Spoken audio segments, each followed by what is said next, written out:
하나님의 말씀 고린도전서 1장 1절에서 31절까지 교독하겠습니다. 하나님의 뜻을 따라 그리스도 예수의 사도로 부르심을 입은 바울과 및 형제 소스데네는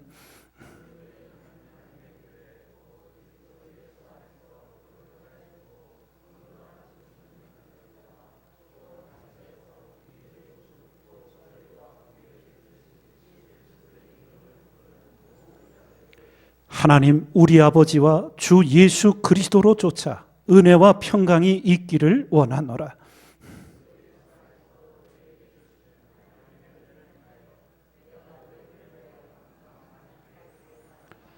이는 너희가 그의 안에서 모든 일, 곧 모든 구변과 모든 지식에 풍족함으로 너희가 모든 은사에 부족함이 없이 우리 주 예수 그리스도의 나타나심을 기다림이라.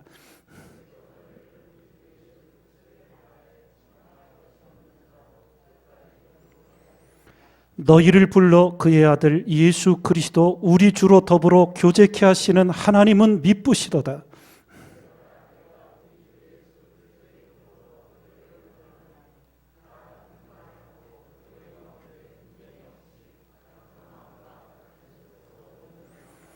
내 형제들아, 글로에의 집 편으로서 너희에게 대한 말이 내게 들리니 곧 너희 가운데 분쟁이 있다는 것이라.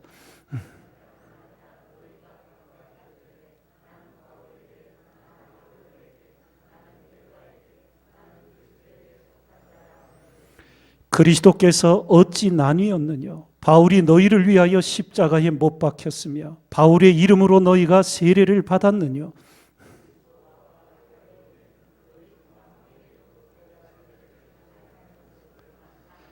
이는 아무도 나의 이름으로 세례를 받았다 말하지 못하게 하려 함이라.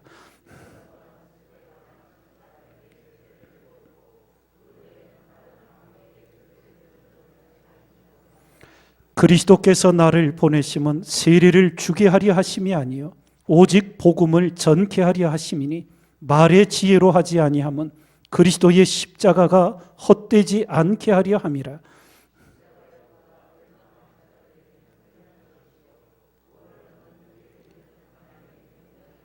기록된 바 내가 지혜 있는 자들의 지혜를 멸하고 총명한 자들의 총명을 폐하리라 하였으니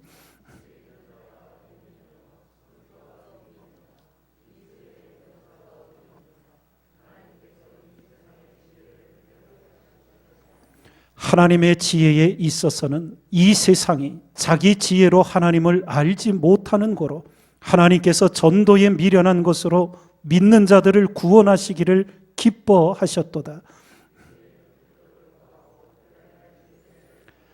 우리는 십자가에 못 박힌 그리스도를 전하니 유대인에게는 거리끼는 것이요 이방인에게는 미련한 것이로되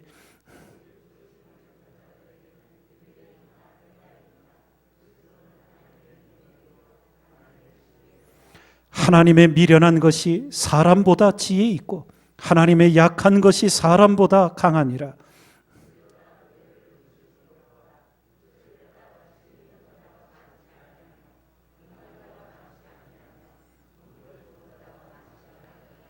그러나 하나님께서 세상에 미련한 것들을 택하사 지혜 있는 자들을 부끄럽게 하려 하시고 세상에 약한 것들을 택하사 강한 것들을 부끄럽게 하려 하시며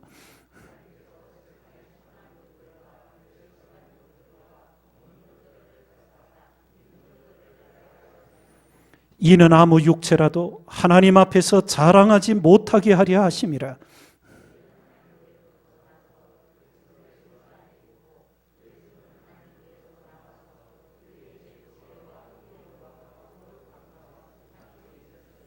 함께 있습니다. 기록된 바 자랑하는 자는 주 안에서 자랑하라 함과 같게 하려 함이니라. 아멘. 하나님의 교회인 고린도 교회 성도들에게 전하여지는 성령의 말씀입니다.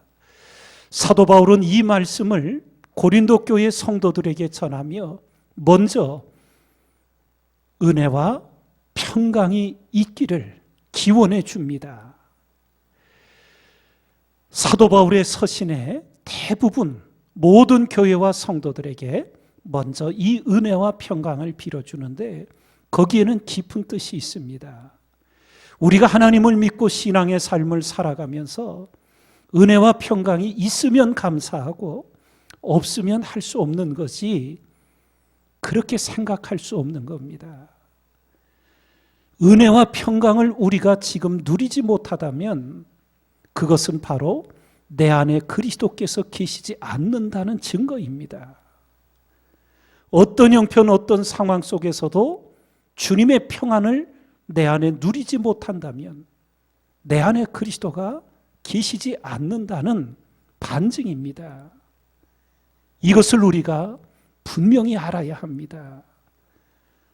처음부터 그리스도 안에 거하지를 못했는데 스스로 자신이 잘못 생각하여 내가 그리스도 안에 있고 주님이 내 안에 있다고 잘못 생각하는 교인이 있을 수 있습니다. 또한 한때 하나님의 크신 은혜를 힘입고 성령의 충만을 힘입어 자기는 죽고 그 안에 그리스도께서 살아계셨어요. 그런데 시간이 지나면서 조금씩 안일해지고 나태해지다가 주님께서 그 안에 머물 수 없어 떠나셨어요. 촛대가 옮겨졌어요. 그런데 영적 어둠에 갇힌 본인 자신은 예전처럼 여전히 성령이 내 안에 계시고 주님이 내 안에 계시다고 잘못 생각하는 교인이 있을 수 있습니다.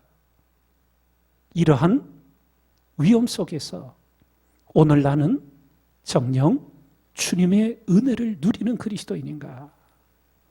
주님이 내 안에 살아계셔서 세상의 어떤 일들 속에도 흔들림이 없는 주님의 평안이 나의 마음과 생각을 지켜주고 있는지 그것을 점검하는 지혜자가 되셔야 합니다. 주님의 은혜가 우리 안에 역사한다면 여러 검증할 성경 말씀이 있지만 주님께서 이렇게 우리에게 말씀하신 것이 있어요. 너희 원수를 사랑하고 너희를 미워하는 자를 선대하며 너희를 저주하는 자를 위하여 축복하고 너희를 모욕하는 자를 위하여 기도하라. 내 안에 주님이 계시고 주님의 은혜 안에 내가 거하고 있다면 이 말씀이 우리의 삶 속에 그대로 실천이 됩니다. 그런데 여전히 내 안에 미움의 감정이 다스려지지를 않고 분노하며 어떤 기회가 오면 복수하려고 하는, 만약에 그런 마음에 사로잡혀 있다면 그 안에는 주님의 은혜가 머물고 있지 않는 겁니다. 하나님의 말씀을 들을 때마다 그 말씀으로 내 삶을 바꾸고 생각을 고쳐가지를 않고 하나님의 말씀을 튕겨내는 그러한 삶이 반복되고 있다면 그 안에 주님의 은혜가 머물러 있지 못하는 것입니다. 수많은 증거들이 있는데 영적 어둠에 갇히면 전혀 깨닫지를 못하는 거예요. 은혜와 평강은 있으면 감사하고 없으면 그만인 것이 아니에요.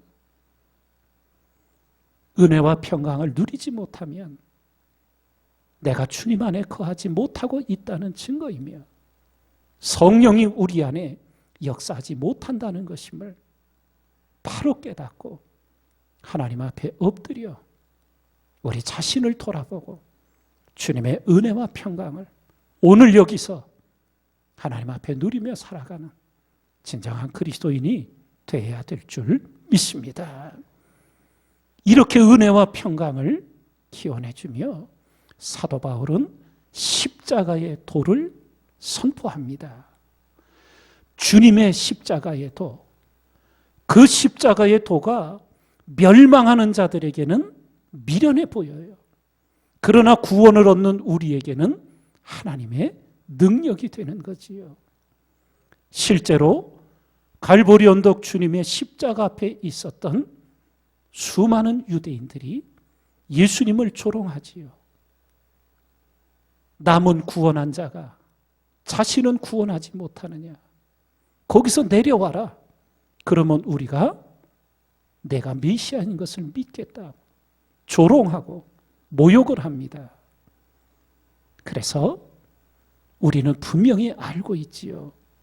주님은 능히 십자가 아니라 그 어떤 곳에서도 내려오는 전능하신 하나님이에요. 유대의 사람들이 고소하고 빌라도가 판결하여 예수님을 십자가에 못 박은 그 권력이 예수님을 십자가에 달려있게 한 게 아니라 바로 아무 가치 없는 죄인인 우리를 구원하시기 위해 주님은 그 모욕과 조롱을 다 감내하시고 능히 내려오실 수 있는 십자가도 내려오시지 않고 구원을 이루어 주셨습니다. 그것이 십자가의 도예요. 예? 주님을 3번이나 모른다고 부인하며 무너졌던 베드로, 부활의 주님께서 갈릴리로 찾아가 베드로를 일으켜 주시고 그에게 마지막 당부를 하시지요. 내가 젊어서는 스스로 띠뛰고 다녔으나 후에는 내가 원치 않은 곳으로 사람들이 너를 데려가리라고 순교할 것을 말씀하시며 너는 나를 따르라 하셨습니다. 그런데 베드로가 옆에 있던 요한을 보며 주님께 물었어요. 저 요한은 어찌 되겠습니까? 그러자 주님이 다른 사람 상관하지 말고 나를 따르라. 이렇게 말씀을 주셔요. 여러분과 제가 하나님 앞에 믿음의 삶을 살아가면서 다른 사람을 의식하지 않을 수 없지요. 다른 사람이 보지 않을래도 보이지요. 그런데 주님이 베드로에게 하셨던 그 말씀을 기억하십시오. 왜 나만 희생해야 하고 왜 나만 맨날 헌신해야 하는지. 헌신할 만한 사람들이 안 해요. 이 핑계 저 변명 되면서 다 빠져나가요. 그런데 하나님의 교회는 누군가 헌신과 충성을 통하여 세워져요. 맨날 내가 십자가를 져야 돼. 연약한 우리의 심령에 불평이 나오고 원망이 나올 수 있겠지요. 그럴 때마다 하나님 앞에 엎드리셔서 베드로에게 주셨던 다른 사람 상관하지 말고 너는 나를 따르라. 상급은 하나님이 주시는 것이고 우리는 사람 앞에 신앙생활하는 것이 아니라 하나님 앞에 신앙생활하는. 예? 성경을 보세요. 선한 일 하다가도 옥에 갇히잖아요. 의롭게 살아가는데도 모함을 당하고 죽을 위경에 처하잖아요. 그러나 하나님이 모든 것을 하시지 않습니까? 그 하나님께 우리의 모든 것을 맡기고 기도하며 담대함으로 십자가의 길을 주님을 따라 걸어가는 여러분과 저의 평생이 되기를 주님의 이름으로 축원드립니다.